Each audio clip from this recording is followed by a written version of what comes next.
Welcome back to my channel advocate Narendra Madhav. आपले सर्वांचं हार्दिक स्वागत ॲडव्होकेट नरेंद्र माधव या चॅनलवरती. मित्रांनो, मागील भागामध्ये आपण जे फौजदारी कोर्ट आहे, specially for the session court, ह्या सेशन कोर्टामध्ये कोणकोणत्या पद्धतीचे ॲप्लिकेशन आपल्याला देता येतात त्या अनुषंगाने आपण हे व्हिडिओची सिरीज बनवत आहोत.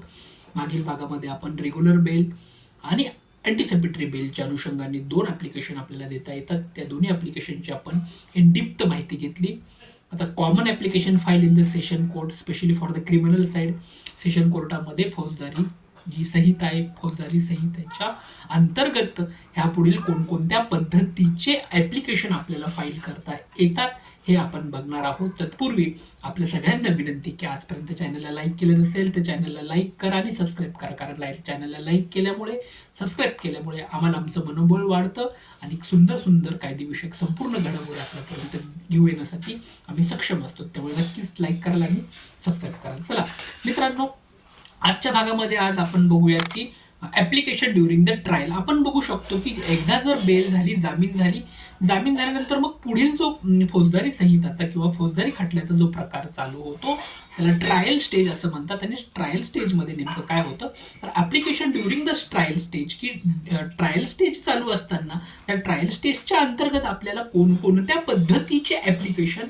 माननीय कोर्टामध्ये आपल्याला दाखल करता येतात, specially whether in the session court as per as the high court.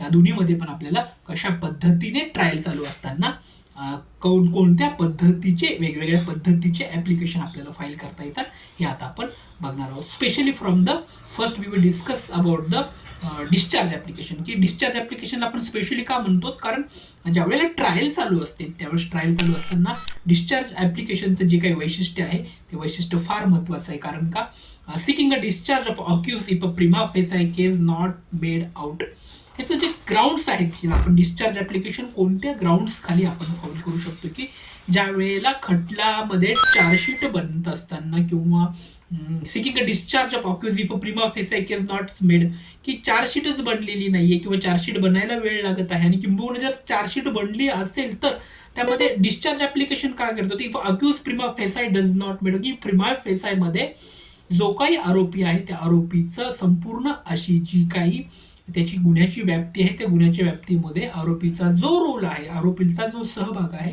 तो कुठेतरी मुख्यत्वे पद्धतीने दिसून येत नाही.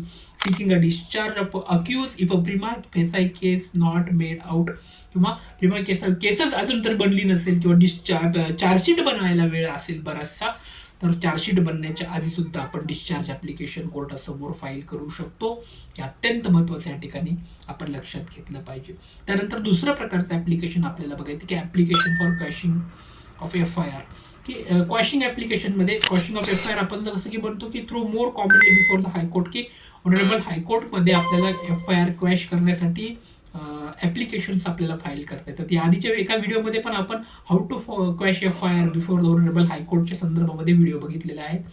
पण येणाऱ्या पुढील बऱ्याचशा भागामध्ये सुद्धा आपल्याला की माननीय उच्च न्यायालयामध्ये FIR कशा पद्धतीने क्वॅश होतात आणि त्या अनुषंगाने कोणकोणती प्रोसेस CRPC मध्ये मेन्शन केलेली आहे ते सुद्धा आपण बघणार आहोत. पण इथे quashing applications before the honourable high court as per as session कोर्टच्या अनुषंगाने सुद्धा आपल्याला बघायचं की बऱ्याच जणांच्या मनामध्ये हा संभ्रम असतो की whether be any FIR crash only before the honourable high court, but it is not true. In some circumstances it is a power given to the honorable session court, की सेशन कोर्टाला सुद्धा FIR क्वॅश करण्याचा पॉवर आहे. पण in very some circumstances, की काही मॅटरमध्ये, काही सर्कमस्टन्सेसमध्ये सुद्धा त्या मॅटरची फॅक्ट्स अँड सर्कमस्टन्सेसवर अवलंबून असतं की केसची फॅक्ट्स कशी आहे, सर्कमस्टन्सेस कसे आहेत, आणि त्यावेळेला आपल्याला ऑनरेबल सेशन कोर्टामध्ये, माननीय सेशन कोर्टामध्ये सुद्धा FIR क्वॅश करण्यासाठी आपल्याला जात आहे. तर समटाईम राईज वाया सेशन कोर्ट अंडर सेक्शन 482, की 482 अंतर्गत सुद्धा आपल्याला अपीलची प्रोव्हिजन सुद्धा त्या ठिकाणी मेन्शन केलेली आहे. त्याचबरोबर आरोप ठरवणे, त्याचबरोबर आरोपामध्ये बदल करणे किंवा आरोप रद्द करण्याची जी वेगवेगळे ॲप्लिकेशन्स आहेत ते सुद्धा आपल्याला बघता येतात. की application for amendment of the charges, की एखादा जो चार्ज त्यामध्ये बनवलेला आहे की सरकारी पक्षाच्या वतीने किंवा बचाव पक्षाच्या वतीने सुद्धा त्या अमेंडमेंट चार्जशीटमध्ये अमेंडमेंट करण्याचं सुद्धा एक ॲप्लिकेशन आपल्याला त्यामध्ये बघितलं जातं. त्याचबरोबर रिफ्रेमिंग ऑफ द चार्जेस, एखादी चार्जशीट बनल्यानंतर सुद्धा ती चार्जशीट रिफ्रेमिंग करायचं सुद्धा एक application.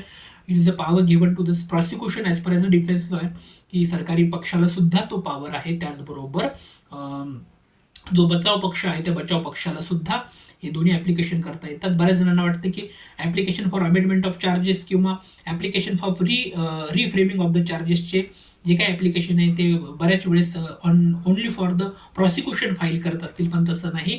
It is same power given to the prosecution as per as the defence lawyer.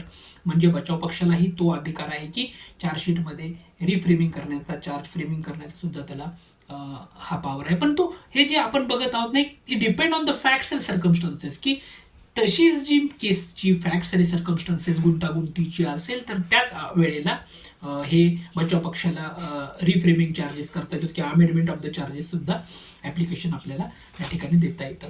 त्याचबरोबर ॲप्लिकेशन ऑफ सपरेशनचं ॲप्लिकेशन आपल्याला देता येते किंवा रिटर्न ऑफ कन्फिस्केटेड प्रॉपर्टी किंवा मटेरियल एक्झिबिट्स प्रॉपर्टी जी आहे की नाही त्याचं सुद्धा आपल्याला ॲप्लिकेशन येतं. ज्याला मराठीमध्ये आपण जप्त केलेली मालमत्ता परत करण्यासाठी जी आपल्या ॲप्लिकेशन आहे, जे CRPCचं 451 आणि CRPCचं 457 जे सेक्शन आहे त्या अंतर्गत आपल्याला हे ॲप्लिकेशन फाईल करतात. ॲप्लिकेशन ऑफ सपरेशनचं असेल, application of return of confiscated property, जी एखादी मालमत्ता जप्त केलेली मालमत्ता असेल ती मालमत्ता परत करण्यासाठी सुद्धा आपल्याला एक प्रकारचे ॲप्लिकेशन माननीय सेशन कोर्टासमोर किंवा फौजदारी कोर्टासमोर आपल्याला फाईल करता येतं.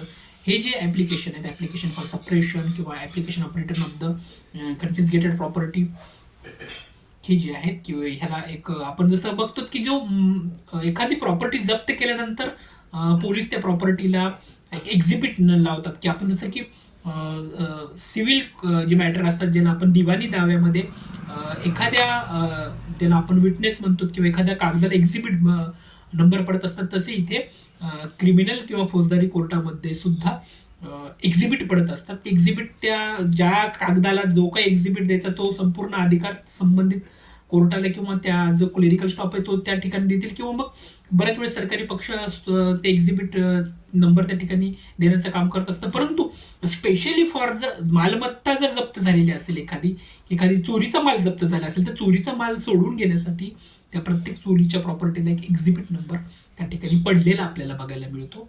जप्त केलेली मालमत्ता परत काढण्यासाठी ॲप्लिकेशन आपल्याला ह्या ठिकाणी देता येतात कोर्टामध्ये. मित्रांनो, आज ह्या ठिकाणी आपण थांबूयात. पुढील भागामध्ये आपण विटनेसेस रिलेटेड कोणकोणते ॲप्लिकेशन आपल्याला देता येतील माननीय सेशन कोर्टासमोर त्या अनुषंगाने बोलणार आहोत. व्हिडिओ बघितल्याबद्दल धन्यवाद. Thanks for watching. Thank you so much.